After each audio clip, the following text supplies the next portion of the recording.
Good day all and welcome to class. This time we'll be looking at biology preparatory questions for Jamb 2023. So those students that are writing Jamb 2023, I'm pleased to announce to you guys that you are going to be having this series that will be of help to you. So those of you that must have read your books and you want to confirm if truly you have read, this video is still for you. And those that have not really gone far and then they are scared of this forthcoming jam, this video is also for you. All right, so you just follow the series as I run through it. I'm going to be touching key areas that they often bring out in jam exam. Not all areas are of relevance in the world of biology, even in other subjects. But looking at the world of biology, biology is a subject that is very, very broad with multiple topics. And students, they often get scared when they hold their biology textbooks. But don't be scared. When you go through this video series with me, you will be so much amazed that indeed, in fact, you have gained something. All right? So, we are going to be having 20 questions. I will start with the first 10. On the board, I've written the first 10. So, I'm going to explain in details, exhaustively, those topics that are of relevance to students. So, you just stay tuned as I run through the series. All right? On the board, we are having 10 questions. The first question is, the hormone responsible for hastening the ripening of fruits is, so this is coming under plant hormones, plants hormones. Now, when we talk about plant hormones are also called phytohormones, all right? Now, plant hormones, we have quite a number of plant hormones. We have the auxins, we have the gibberellins, we have the cytokinins, we have the abscisic acid, also called ABA for short. Then we also have the ethylene, we have florigen, and then we have quite a number. But the common ones are auxins, gibberellins, cytokinins, then abscisic acid, as well as ethylene. All right. Now, auxins are known to be plant hormones that are involved in the developmental stage of plants as for growth. So, if you are asked what is the plant hormone that is involved in growth, regulation of growth, is actually auxins. And then we have the naturally occurring form of auxin, which is in the form of IAA. IAA stands for indole acetic acid. And then we still have the synthetic or artificial or man-made form of auxin, which is called 2,4-D. Now, 2,4-D is actually an organic compound that it has a full name, 2,4-dichlorophenolic acid. So this is often employed as a weed killer, that's herbicide. All right. Then gibberellins, cytokinins, abscisic acid. Now, this one is basically involved in the elongation of stems of young plants, yes, and then it tends to break seed dormancy. Cytokinin is often involved in cell division.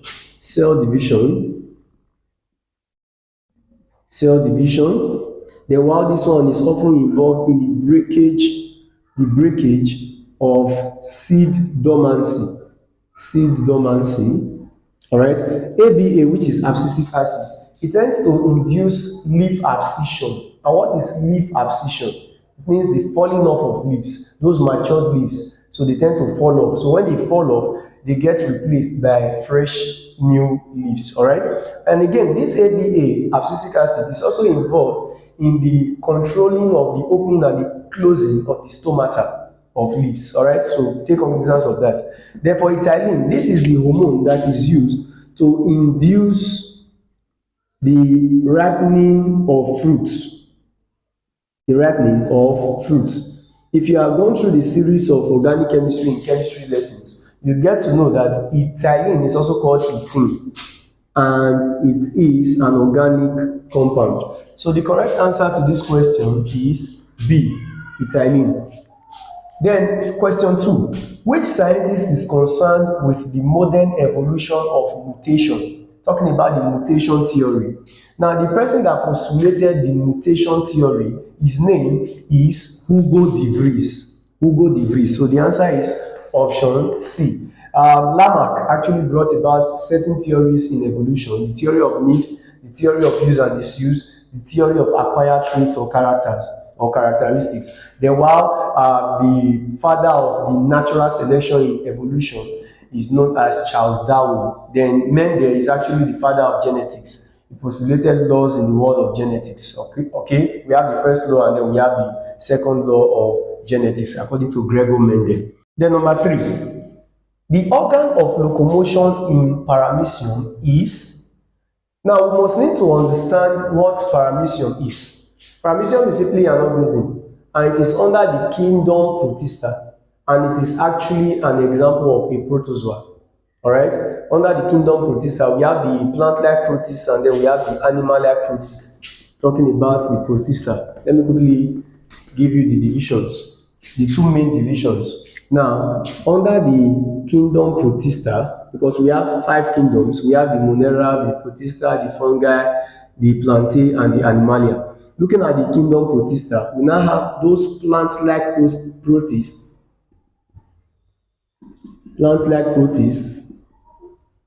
which are also called protophytes, and then we have the animal-like protists, all right, which are also called the protozoa. So an example of animal-like protists is we have amoeba and we have paramecium, all right. So paramecium is an example of a protist and an animal-like protist. And of course, they have different means of locomotion.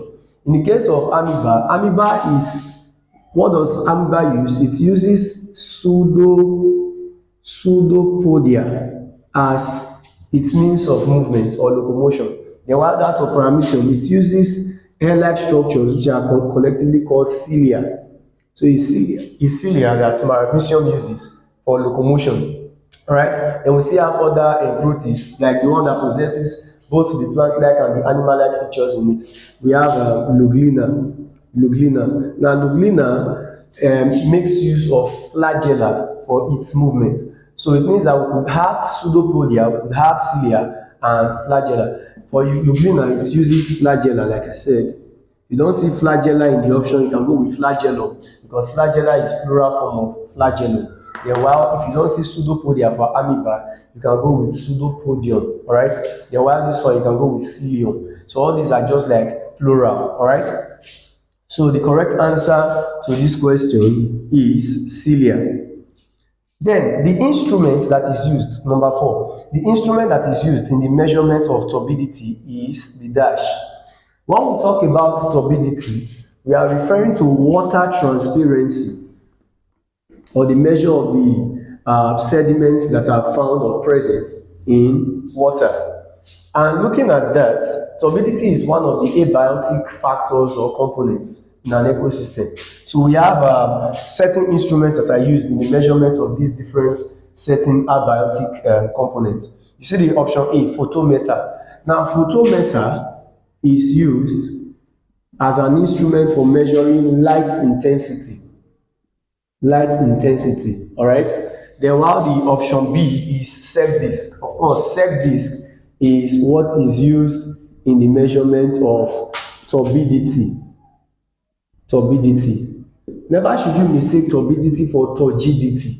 When water enters into a kind of substance and then it gets swollen, when it gets swollen up to the point where it's now fully stretched, then you can say that that substance is fully turgid. You get the point? So it's not turbid. Turbidity is different from turgidity. Just like when red blood cells are placed in hypotonic solutions. When we say hypotonic solutions, we are referring to solutions that contain more water. What happens is that the red blood cells will absorb enough water. And when much water is being absorbed by the red blood cells, it gets to a point whereby they will not be fully turgid or fully stretched. And if there is an attempt of more water getting in, it tends to burst and then release its content. All right. So that's the instrument. Then for aneroid barometer, that one is for pressure. It is obvious that it is pressure. So this one is used in the measurement of pressure. Then while the other one, rain gauge, it's obvious that it's used in the measurement of rainfall. Rain gauge is used in the measurement of rainfall. Okay, so it means that the correct answer to this question is B, said this. Then number 5, an example of a reflex action in man is, when we say reflex actions, we are referring to actions that are involuntary. They are not under the control of the will, meaning that you don't control them. It just happens on their own. And an example, we have A, sneezing. Of course, that's it. That's even the answer. Why? Because you don't regulate or control your sneezing action. So this is, but you can actually control your biting, your dancing, or your singing. Those are voluntary actions. But reflex actions are involuntary, meaning it's not under the control of the will. So the answer is A. Then let's move on. Number 6. What kind of receptor sends fire signal to the brain with an increase in temperature? Now, looking at sense organs, we have diverse receptors that tends to carry different signals in the form of stimuli. All right. So, what are these different receptors? The first is we have the mechanoreceptors. The mechanoreceptors. Now, these receptors, they are responsible for carrying, we have pain, we have pressure, and we have touch. So they are responsible for carrying pain, pressure, and touch stimuli. All right. Then while we have thermoreceptors, these ones are involved in picking of changes in temperature.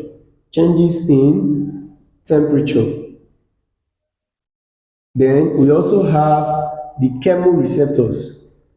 Chemoreceptors are often associated with changes in chemical substances in the form of odors,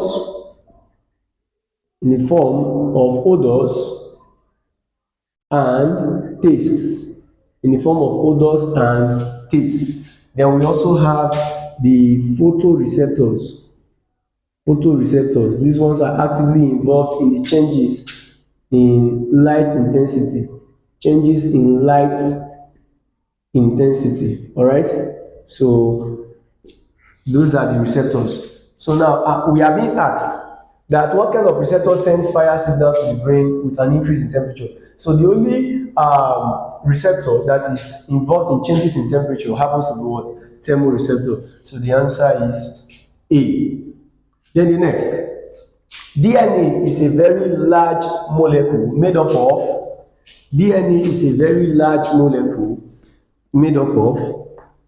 let's see the options. A, nucleotide. B, ribosomes. C, cytoplasm. And D, energy. First and foremost, let's understand what DNA is. DNA, the full meaning is deoxyribonucleic acid.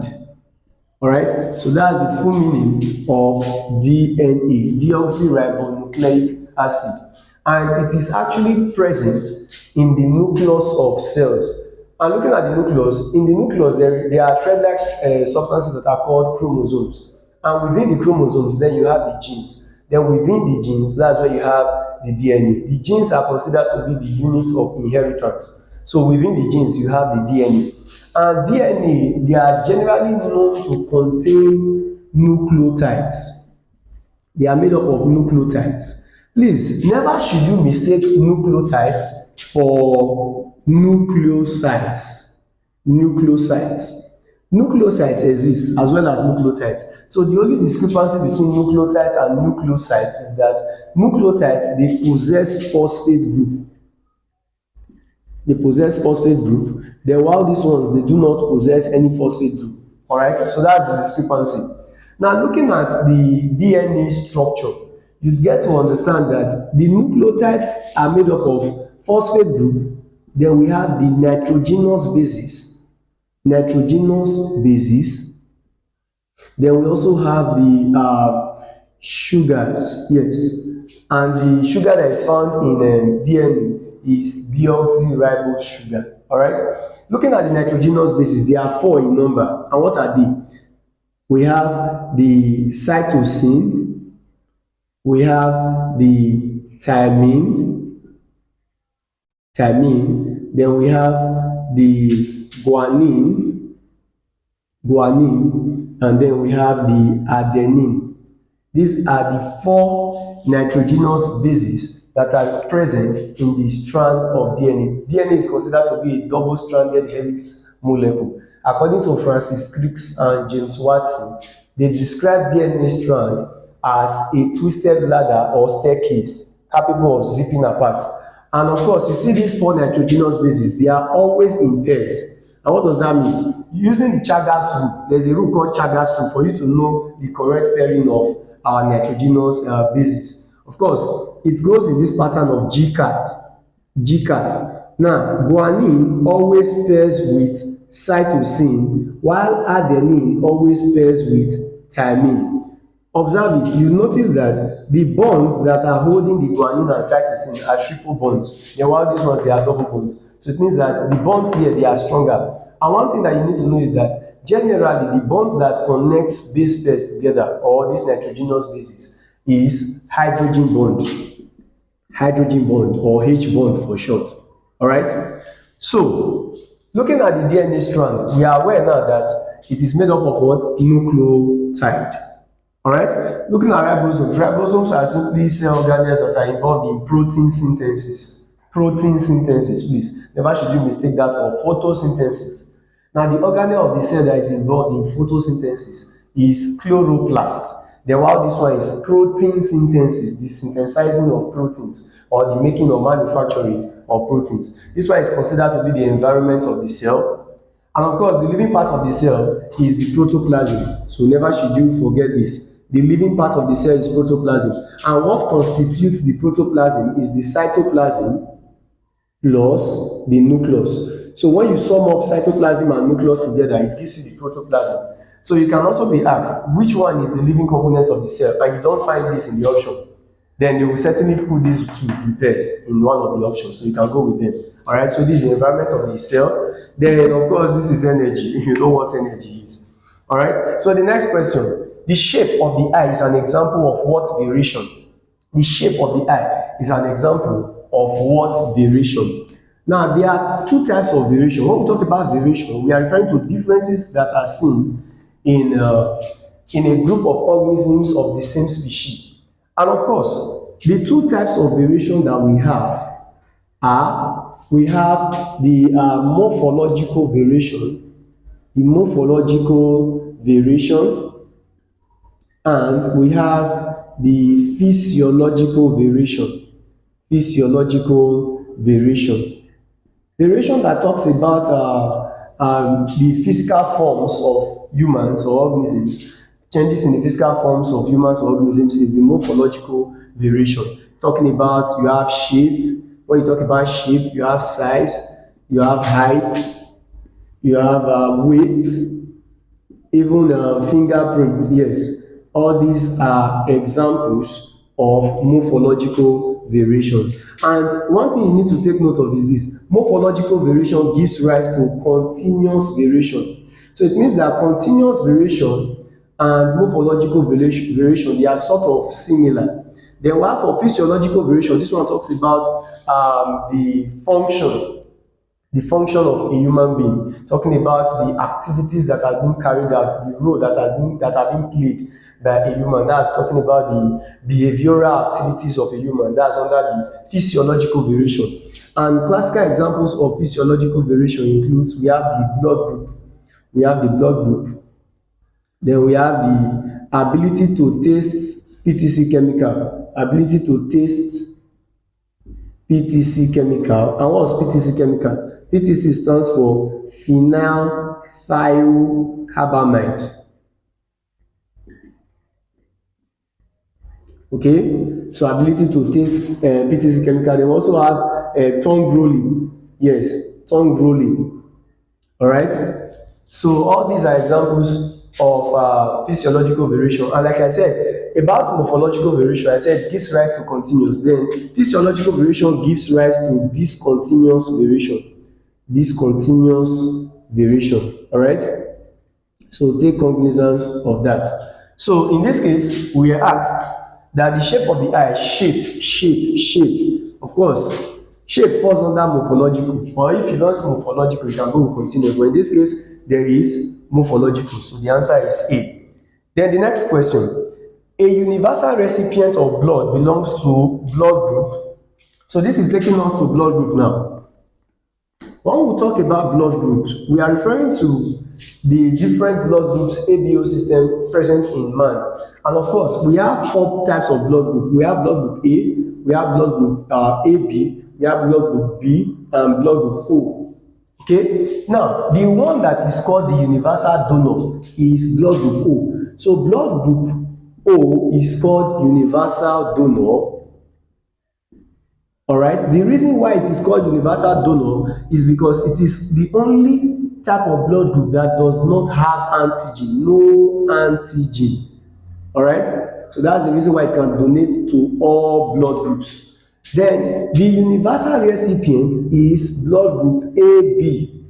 Blood group AB. So AB is considered to be universal recipient. Don't forget this. The reason why AB is considered to be a universal recipient is because it doesn't have any antibody. And please, quick fact, no antigen, no antibody. In O, no antigen. In AB, no antibody. What does that tell you? It tells you that during blood transfusion, what is considered of the donor's blood is the antigen. Then during that same blood transfusion, what is considered of the recipient's blood is antibody. I've just mentioned 2 terms, antigen, antibody. Antigens are usually located on the surface of red blood cells. On the surface of red blood cells. Then while antibodies are usually located in the plasma of blood. Remember that the plasma of blood is considered to be the liquid component of the blood. So if you are asked, what's the liquid component of the blood? It is the blood plasma. Why is it called the liquid component of the blood? Because the plasma itself is made up of 55%, or rather the blood itself is made up of 55% of plasma and 45% of blood cells. Then follow.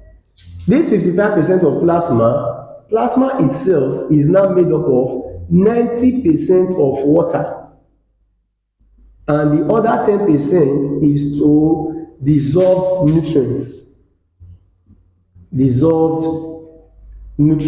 All right, so that's that about that. So that's the reason why the plasma is considered to be the liquid component of the blood. So it's obvious that the universal recipient of blood belongs to blood group AB. So never should you forget that.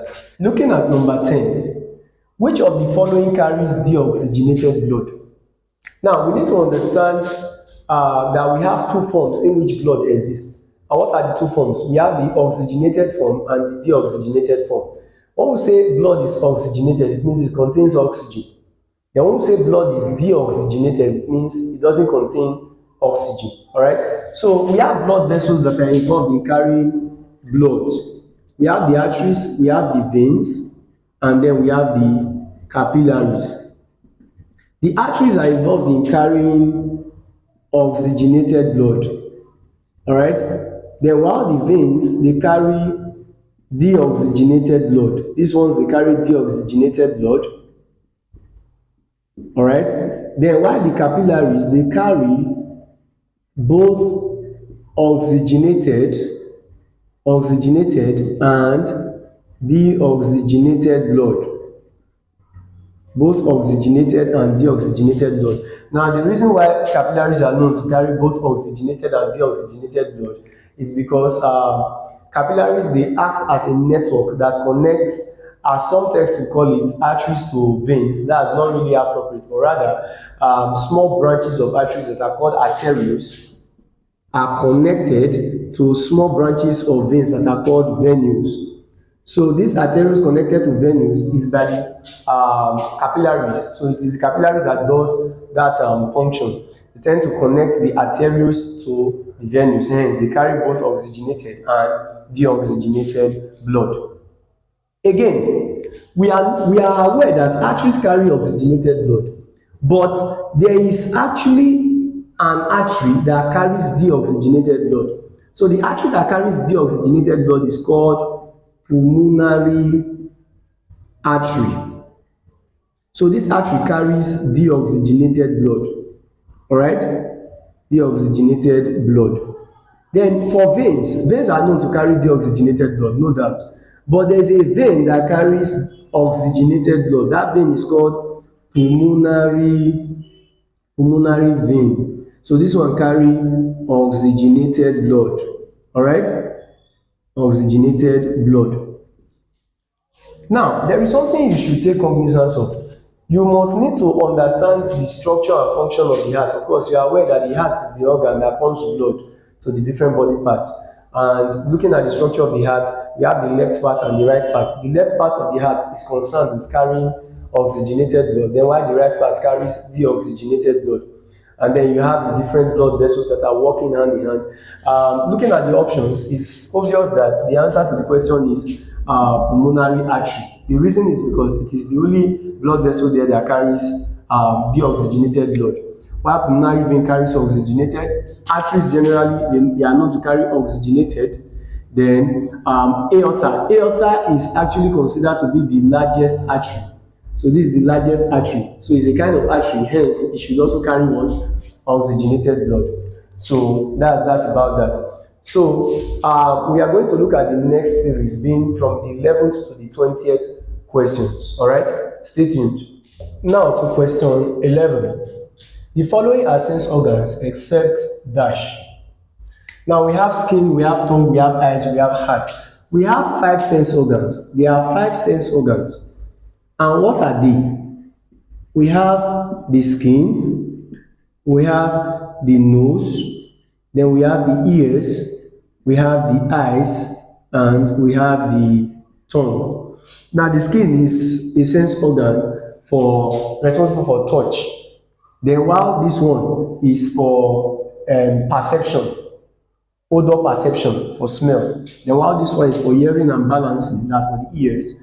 Then the eyes is for sight and the tongue is for taste. All right, so these are the 5 sense organs. So the only one that is not a sense organ there is the heart, option D. Then number 12. In testing for reducing sugars, the food is usually warmed with. In testing for reducing sugars, the food is usually warmed with. Now we have sugars to be in the form of carbohydrates. All right, and when you are testing for reducing sugars, there are reagents that are used. What are the reagents? We can use Benedict solution or reagent, and we can also use Ferlin's solution or reagent. Now, Ferlin's solution and Benedict solution, they are sort of similar but not exactly the same. For Ferlin's solution, it contains a copper 2 ion, and this copper 2 ion is complexed with tartrate ion. Then while this one, it contains copper 2 ion that is complex with citrate ion. So the only discrepancy is this one is complex with tartrate, then while this one is complex with citrate, but they still give similar results. All right, so these are the 2 solutions that are used to test for reducing sugar. Looking at proteins, in terms of test for proteins, there are 3 main tests for proteins. One is the Millon's test, the use of Millon's reagent. Then 2, we have the Burette test, and 3, we have the xanthoproteic test. So these are the 3 tests that are used to test for protein. Then while the tests for fats and oils is 1, we have the paper test. So there is paper test. Then we also have the use of Sudan 3 solution. Then in some texts they will say the osmic acid test too. That one is also for fats and oils. All right. So that's that about that. So the answer to this question is C. Then number 13. Which of the following enzymes converts starch to maltose in the mouth? The enzyme that converts starch to maltose in the mouth. You know that the digestion of carbohydrates starts from the mouth, and you know starch happens to be a carbohydrate material. So certainly, starch in the mouth will be converted to maltose. Maltose is a disaccharide. I will explain that. Starch being a polysaccharide, what breaks it down in the mouth is an enzyme called ptyalin. Ptyalin is actually an example of an amylase. So this amylase actually helps in the conversion of starch to maltose in the mouth. All right. Looking at the options, so we are having maltase, lipase, ptyalin, pepsin. Now this maltase helps to break down maltose to releasing 2 units of glucose. I will explain that probably in the next question. Then looking at lipase, lipase acts on lipid materials. Then while that of ptyalin, of course, that's the answer. And pepsin acts on protein materials. Digestion of carbohydrates starts from the mouth. Digestion of proteins starts from the stomach. And while that of fat and oil starts from the small intestine. All right. So looking at question 14, one of the following is a monosaccharide. What are monosaccharides? They are simply 1 unit sugars. In my nutrition video, my previous videos, you check, you discover I explained the monosaccharides, the disaccharides, and the polysaccharides. Now, monosaccharides, classical examples of monosaccharides are, we have glucose, we have galactose, and we have fructose. So these are examples of monosaccharides. Therefore, disaccharides, we have maltose, we have lactose, and we have sucrose. So these are examples of disaccharides. Then polysaccharides, classical examples of polysaccharides includes, we have starch, we have cellulose, then we also have glycogen, as well as even chitin, yes, chitin, and some others. Inulin is also present. If you watch the video series, you tend to understand this. So the correct answer to this question is A, being glucose as a monosaccharide.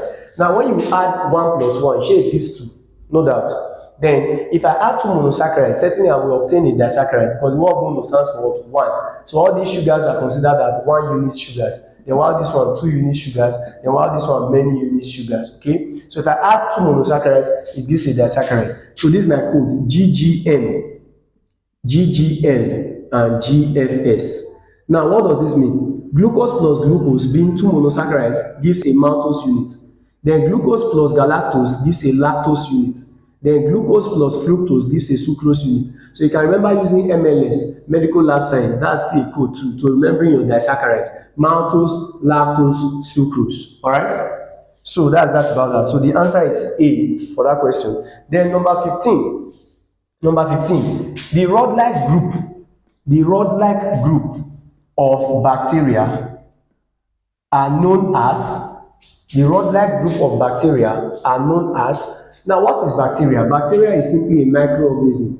And when you hear of microorganisms, we are referring to organisms that cannot be seen with naked eyes. And some of them cannot even be magnified by some certain microscopes. Yes, in the case of viruses, they are so small that you cannot use light microscope to view them. So what do you use? You use electron microscope, because the magnification of electron microscope is higher than that of the magnification of light microscope. So you can use light microscope to viewing bacteria. All right, singular of bacteria is bacterium. So we have diverse shapes of bacteria. We have the cocci.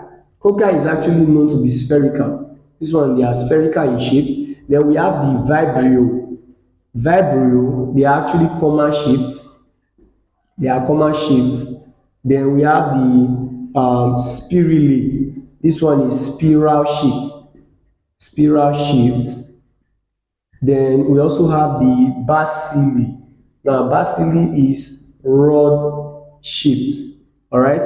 So these are the diverse shapes that you can find in bacteria. So in this case, they said the rod-like group, meaning the rod-shaped group.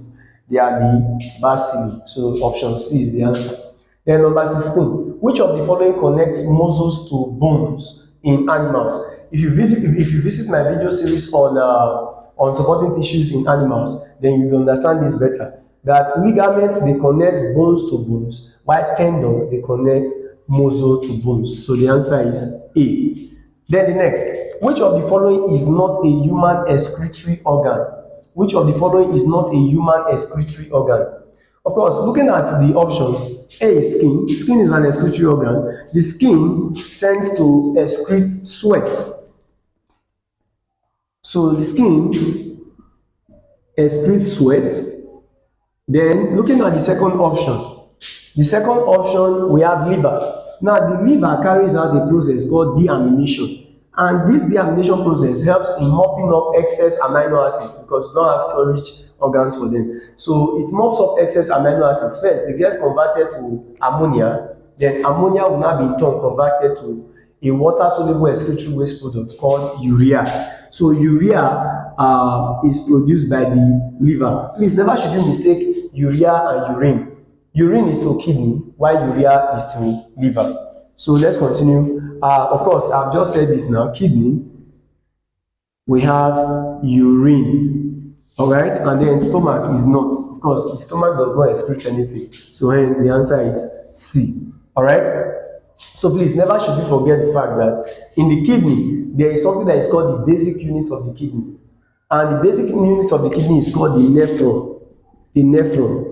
That's the basic unit of the kidney, the nephron, or the uniferous tubule. Is that you call it urinary tubule, or you call it uniferous tubule, or you call it nephron, which is the basic unit of the kidney. That is where urine formation occurs. All right. So the next question: oxygenated blood is delivered to the glomerulus by the dash, and it's obvious that the answer is renal artery. Now, renal artery tends to carry oxygenated blood and delivers it to the kidney. Remember, part of the nephron is actually the glomerulus. Glomerulus is part of the nephron of the kidney. So what carries oxygenated blood to the kidney is renal artery. Remember, I told you guys that arteries generally, they carry oxygenated blood. So the one that, if you are not asked, the one that carries oxygenated blood to the liver, it is the hepatic artery.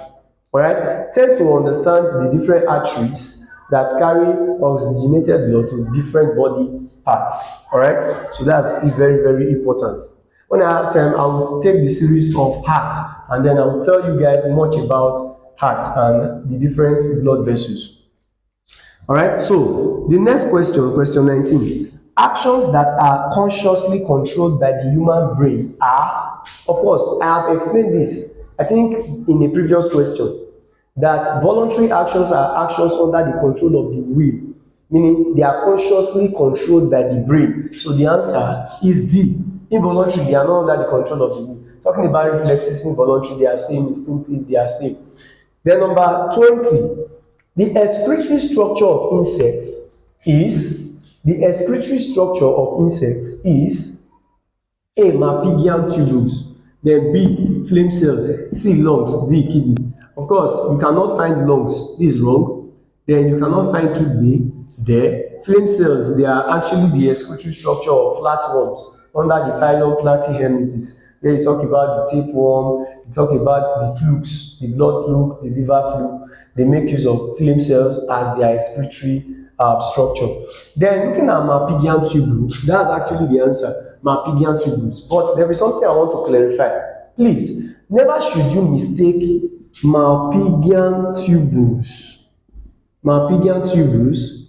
for Mapigian layer and for Mapigian capsule. I want to give you the discrepancy amongst the three. Now, Mapigian tubules is the excretory structure of insects. The Mapigian layer is simply a layer of the skin. Remember, the skin is divided into three portions or three divisions. We have the epidermis. Which is the outer layer. Then we have the dermis, the dermis being the inner layer. Then we also have the hypodermis. Now hypodermis is considered to be the innermost layer of the skin that contains adipose tissues that store excess fats in the skin. Alright, looking at the epidermis, it now has three divisions. We have the conified layer. The conified layer is also called the horny layer. Horny layer. Then while we have the another division known as the granular layer, and we have the Malpighian layer. So you see where the Malpighian layer is coming from. Malpighian layer. So the Malpighian layer of the skin is actually resided in the epidermis. It's part of the epidermis of the skin. And interestingly, the Malpighian layer of the skin is what carries a dark pigment called melanin. And melanin is said to be a dark pigment found in the Malpighian layer of the skin, and that regulates skin color. So those extremely dark complexion persons, they have a high concentration of melanin in their Malpighian layer.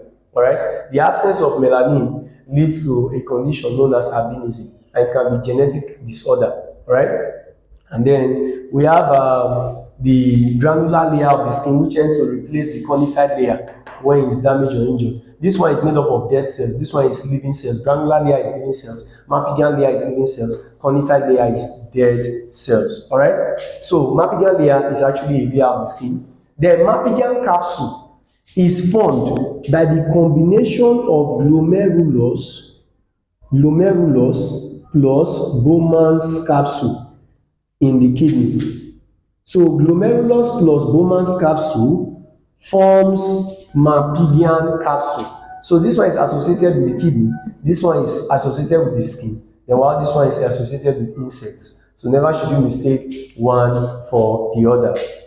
So we have come to the end of the questions, and I hope you've been able to grasp something on this series, because it's my hope that the moment you enter your hall, you start seeing questions that probably are related to this, and you'll be smiling. So I wish you guys all the best. Don't forget to hit the like button if you like this video. Place your comment. If you are confused at any point, just place it on the comment section, and then I'll be there to reply you. Invite your friends. You can share the videos as well, and don't forget to subscribe. When you enjoy an educationally rich content like this, please support the brand. All right, so thanks for watching, and remain blessed.